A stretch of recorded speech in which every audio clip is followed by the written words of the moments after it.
Hey everyone, welcome to what will be our third last GXCC wrap-up and our third last Hollywood Hills show of the 2021 championship. You can see I've got the old GXCC cap on and she's looking a bit crusty, I must say. That's not from sweat marks, by the way. That is from the rain and the massive storm that came down pretty much 20 minutes after the pro bikes concluded the afternoon session. So what's that, about 20 past 3, it hammered on us. And that's the last time I saw anyone, because me and Ivan jumped into the Hollywood van and we never left it because the rain just did not let up. We were so lucky to get away with that race day. Hats off to everyone who put that final push together. It was a nail biter because when we drove in the morning, like you guys, you'd have seen those black clouds and the massive storm that landed on the event just maybe an hour before we actually kicked things off. So we started the morning session right half an hour late, but it was the right call. The juniors and the quads took the brunt of the big roost that was on the track out there. But to be fair, the track kind of came back to life. One or two standing water puddles that you'll see on the show just now, but the rest kind of cleared up and there was a little bit of hook that the guys managed to find. Anyway, I'm waffling away here. You guys know what it was all about. If you're here to watch the show, this is it. The final time of asking, round number 7 of the GXCCs, and this was Carltonville, the final round of the championship. This was a nail biter. Every championship for the quads and juniors got decided at Carletonville. Enjoy.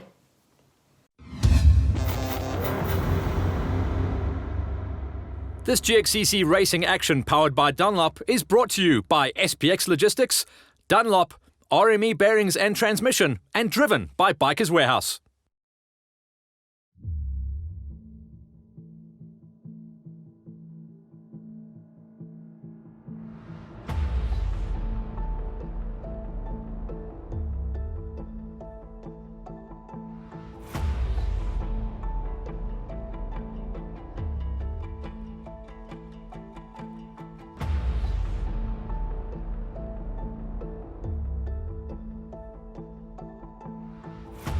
The final GXCC event of the season, Carletonville, and as always, the end of the season is going to be a wet affair. Coming into the event through the town of Carletonville, it was the end of the world storms, but by the time we were set up in the pits, everything looked like it was going to be shush and groovy, but it was definitely going to be a wet affair in the morning race. It was going to be all about the juniors and the quads. That's what this show is going to focus on as we wrap up the 2021 GXCC Championship. Most of the championships for the juniors and the quads by this stage was still on the line. It was going to go down, as we like to call it, to the wire.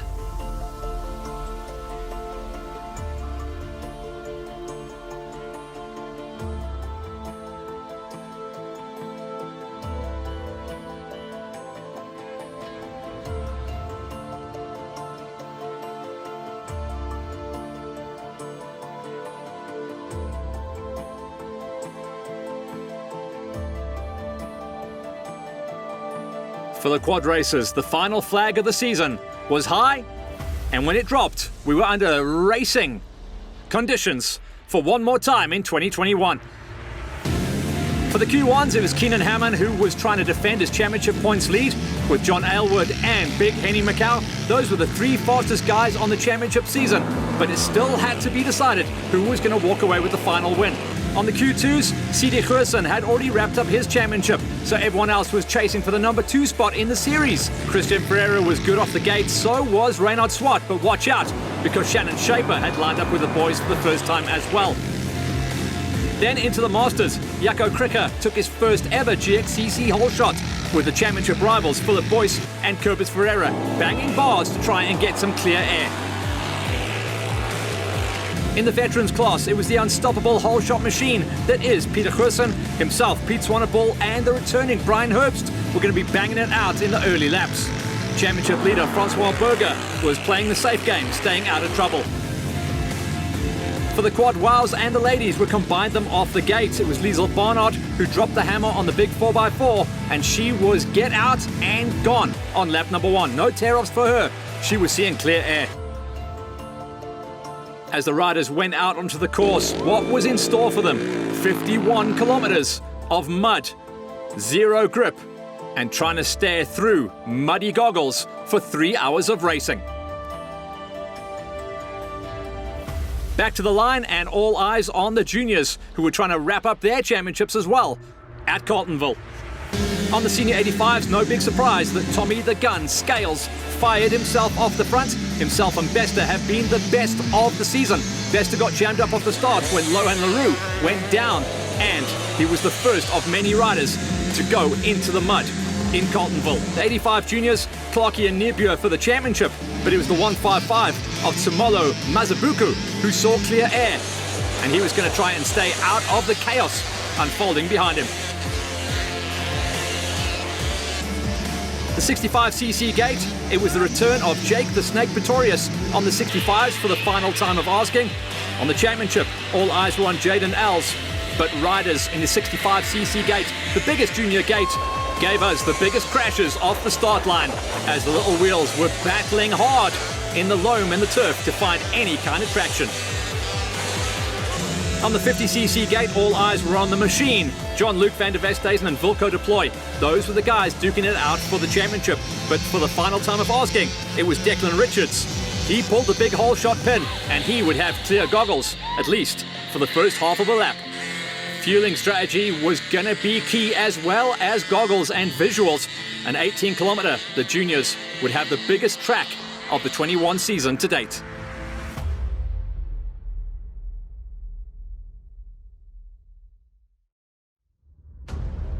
Course director Vian Duplessis tells us what the juniors have got in store for today.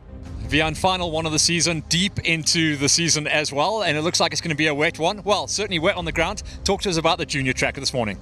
Yeah, actually came down the junior track to the pits this morning, and it looks like a river is coming down the road. So it's going to be slipping and sliding. So yeah, I'm sure the guys are going to have fun out there.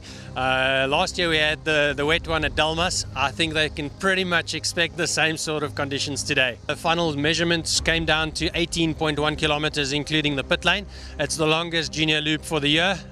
So a lot of the guys have been asking for longer loops. Now they've got it, plus they've got some wet conditions to work with as well. You know, I was surprised at some of the races this year. It was literally 1 minute per kilometer, sometimes just under a minute per kilometer.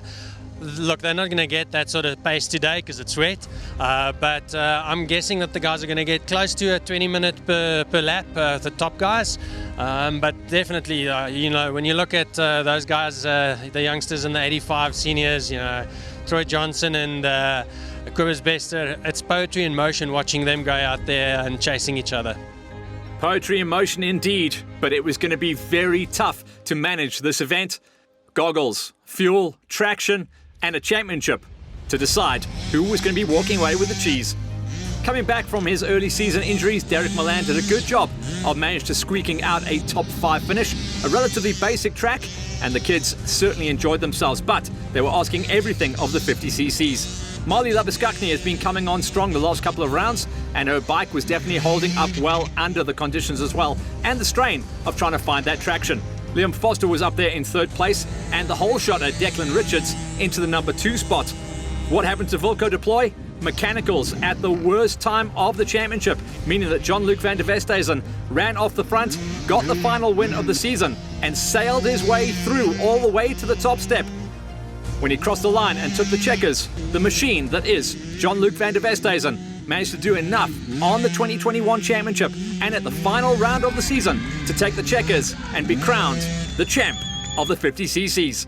Here's confirmation of John-Luc on top ahead of Richards, Foster, Labiskakny and Milan. And for Wilco de Ploy, he'll have to wait until 2022 to measure up against the rest.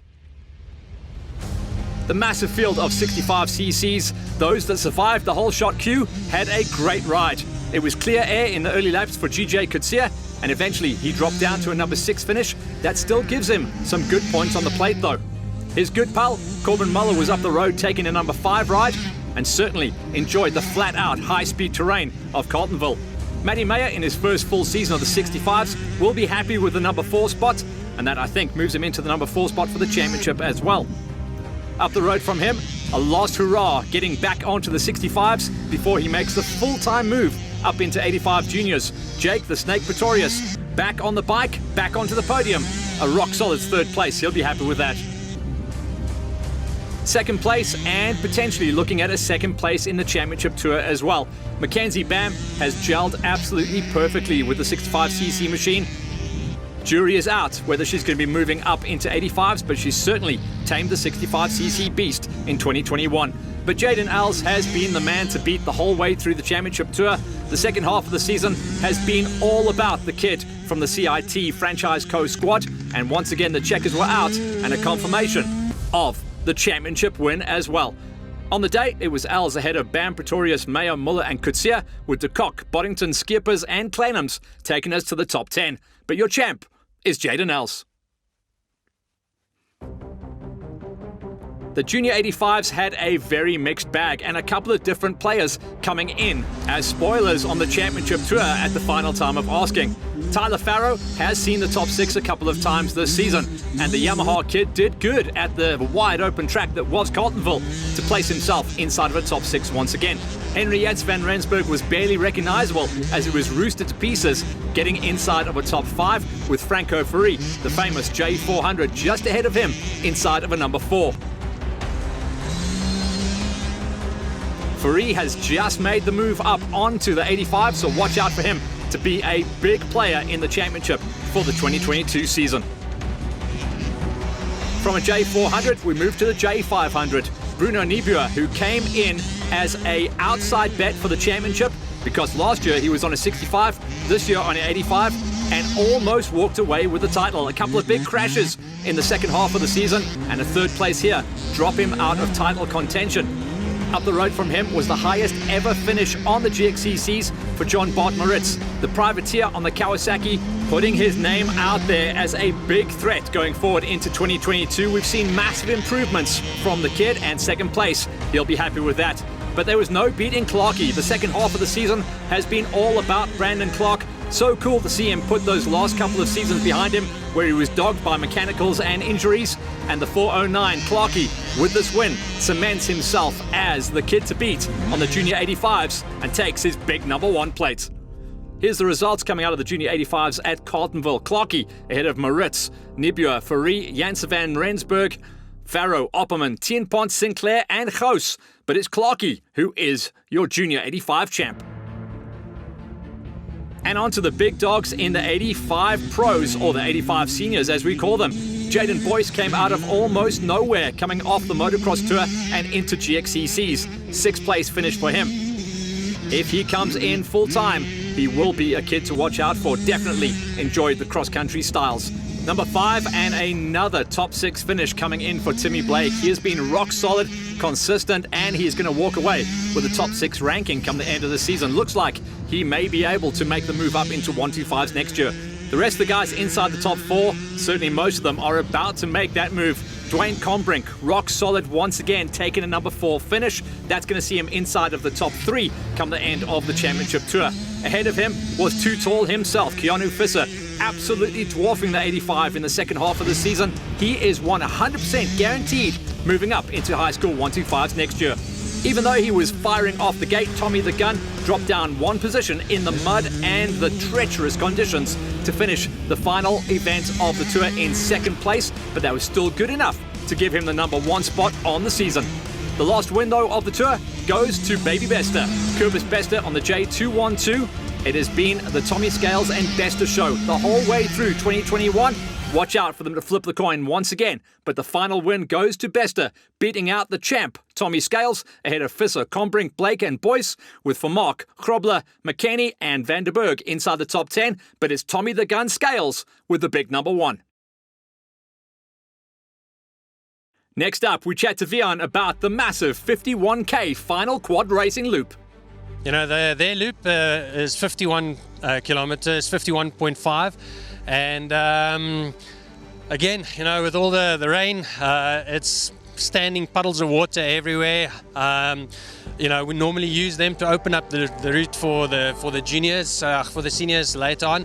But let me tell you, they're going to have their hands full today. It's going to be busy out there with the wet conditions. First shots out on the track told us that story. In fact, the first time all the quads came through the pits, we hardly recognized anyone. Thankfully, there was enough standing water that kind of did its own job and did clean the bikes up. For the quad wilds who went out of the gate with our quad ladies, Frandine Reinecker walked away with a third place finish and completed her full 3-hour-long race. We hope to see her on the ladies' gate when we go full-time racing once again in 2022. Sorrel Bloom was up there as well, and because he lined up with the Wows, he gets his moment of fame on the show as well, walking away with a second place finish.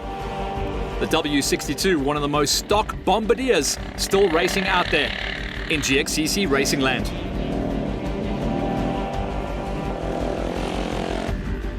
Borrent Matthews is a name that we have seen once or twice over the last couple of seasons, and he dusted off the W105 to come GXCC racing with us one final time of asking.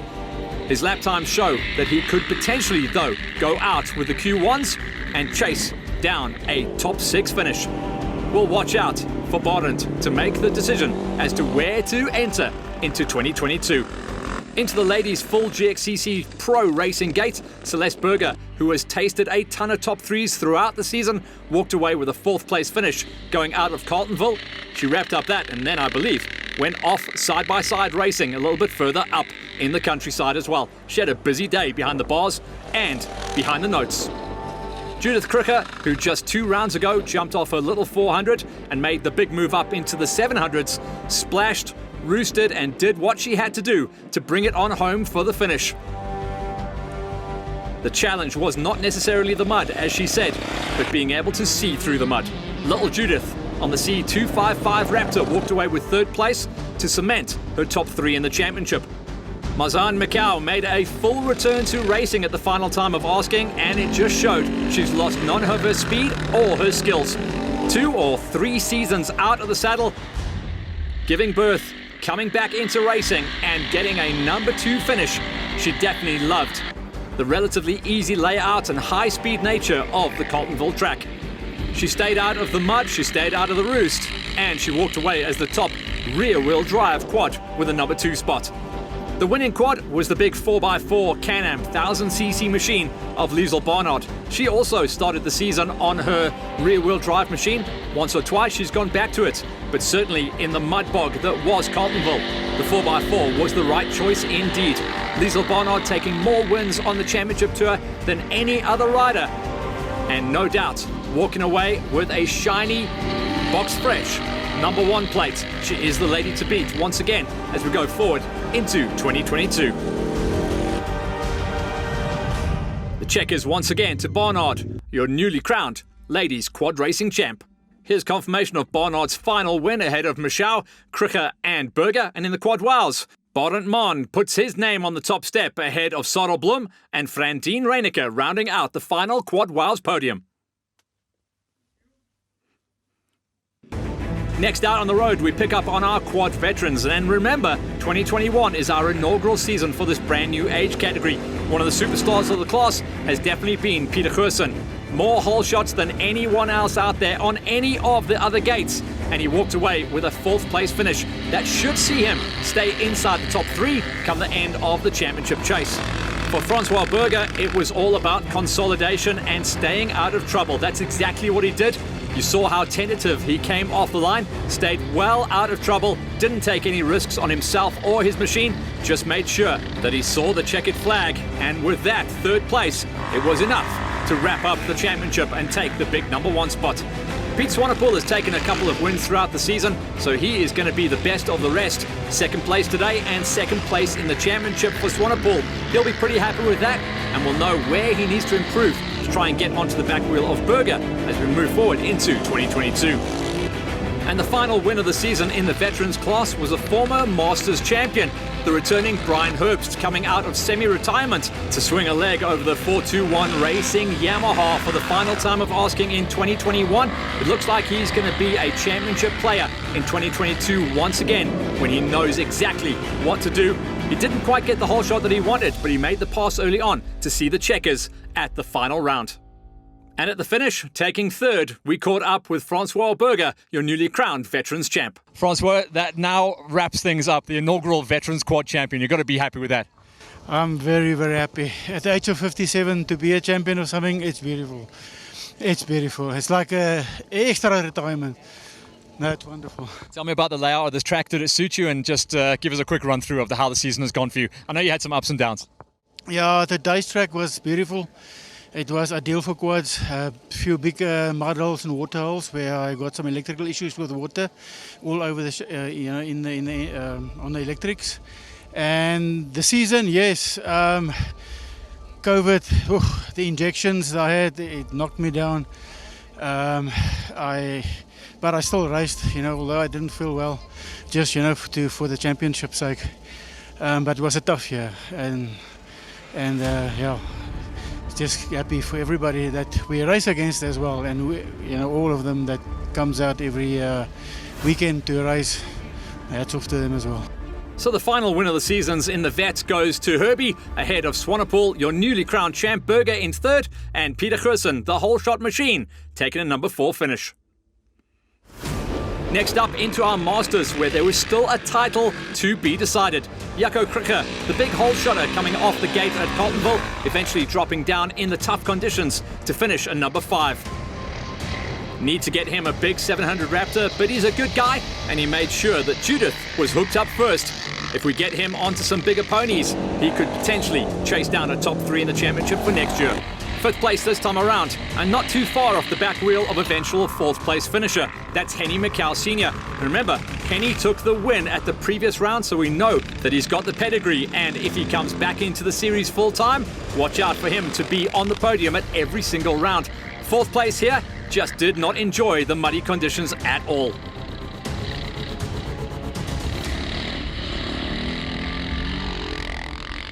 Up the road from him was going to be all about the championship, as it now goes down to the wire, and there were simply minimal points between the top 2 contenders, Cobus Ferreira and Philip Boyce. This time around, Cobus Ferreira had to settle for 3rd place. Remember, he took round number 1 with the big win, and then he was the points leader going into the second half of the season. Second half of the season, though, he's had to take a few seconds and thirds because Philip Boyce has been back on the money and back on his number 1 machine. Chopping and changing between a relatively stock Suzuki and this factory KTM. When the KTM's good, Boyce is good. This time around, 2nd place brings him right back into the championship hunt. And the jury is still out to see who's actually going to walk away as the Masters champion in 2021. It's a close run thing, I can guarantee you that. So if it wasn't Ferreira or Boyce that took the win, then who took the final victory for the Masters class in 2021? The answer is Xander Branken. He has been so close to it for a couple of times running. When the machine holds up, she is good. This is one of the very rare Can-Am 450s, and when he has been able to walk away with a win, the machine has said no more. Well, this time she held together and brought him all the way through the goop to the finish line, and he saw the checkers. Xander Branken will be jumping up in the championship ranking order, but not all the way to the top. That's going to have to wait until 2022. But Branken was on fire at Carltonville. Here's confirmation of Xander taking the win ahead of Boyce and Ferreira, your 2 championship arch rivals, beating out on Henny McCall Sr. and Jaco Krikke. Moving up into the pro categories, the Q2s, where the reigning champ CD Gerson had terminal A-arm problems. Luckily, he'd already wrapped up the championship with 2 rounds to spare. CD would roll out of this one, still credited though with a 4th place finish. That meant we had a new dude moving inside of the top 3. Byron Poulton coming out of nowhere at the final round to stand on the box, taking a 3rd place finish. We hope to see Byron in the full tour for 2022 to see what he can do when we have the full gate stacked and racked and go racing once again in the new year. At the first time of asking, Shannon Shaper walked away with a number 2 finish. To put that into context, that is the highest ever ladies finish we have seen in the men-dominated Q2 category. Shannon Shaper rocking and rolling with the big Can-Am 4x4. She found the track that she liked, and the bike got the hookup that she needed. 2nd place was an incredible ride. Stefan Ferreira then was going to walk away as your final winner on the Q2 category. Stefan has been on fire this season as well, really showing some massive improvement coming out of the Busman Racing squad, and the Ferreira family will be super happy to see Stefan on the top step at the final time of asking. The kid has really come good on the L53 in 2021. Congrats, Stefan, our final Q2 winner.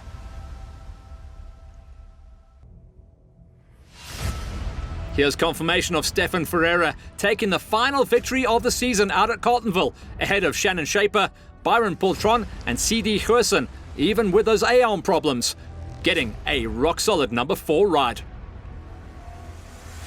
One more championship to be decided, and one more result to pull back from Carletonville, the Q1s. The Pro 450s gave us some of the fastest lap times on the quad main loop in the morning session. Tinus Kotze unfortunately had some A-arm problems on his Honda.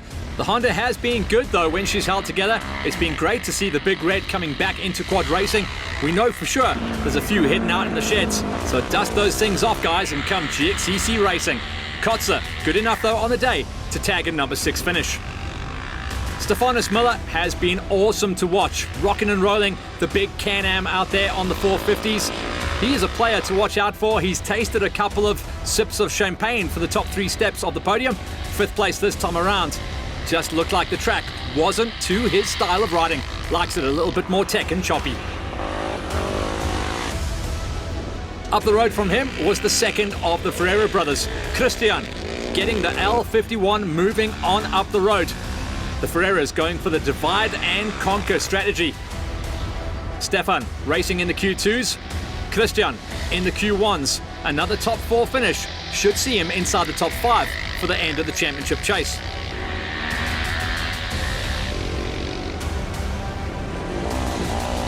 So to the top 3, the guys that absolutely dominate the sport in Q1 450 Pro Racing.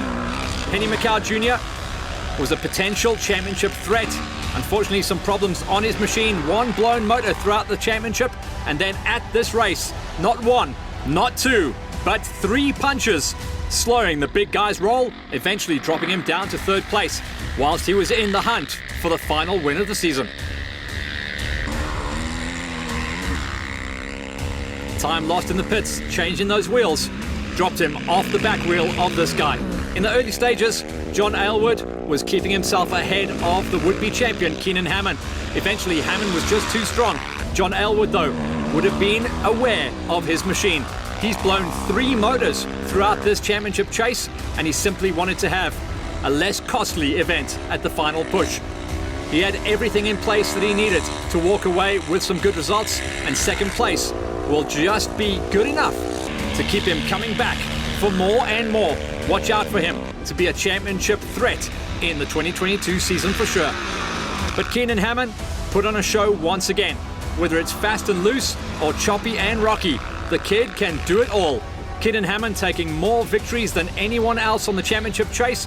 He pretty much just needed to walk away with a finish, but that's not his style. He wanted to take the win as well, because after this, he was going to be hanging up the boots and saying goodbye to the sport that he loves.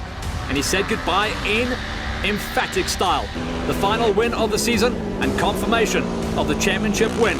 Keenan Hammond takes the final number 1 and the final race finish and flag in his GXCC career.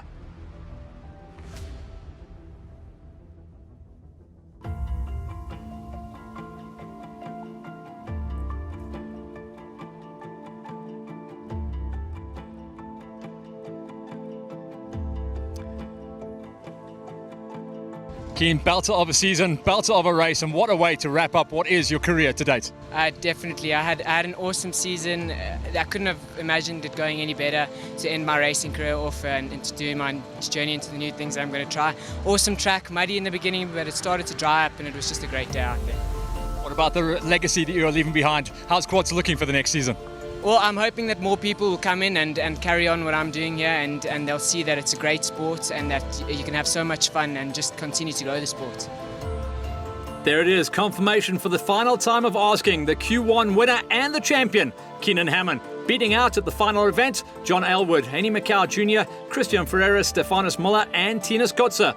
Keenan Hammond, thanks for the memories.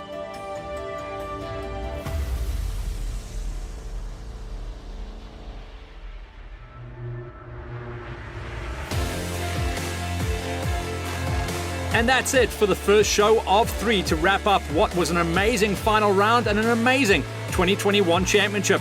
The quads and juniors are in the bag. Next week, we focus in on the pro motorcycle category, which went out in the afternoon session.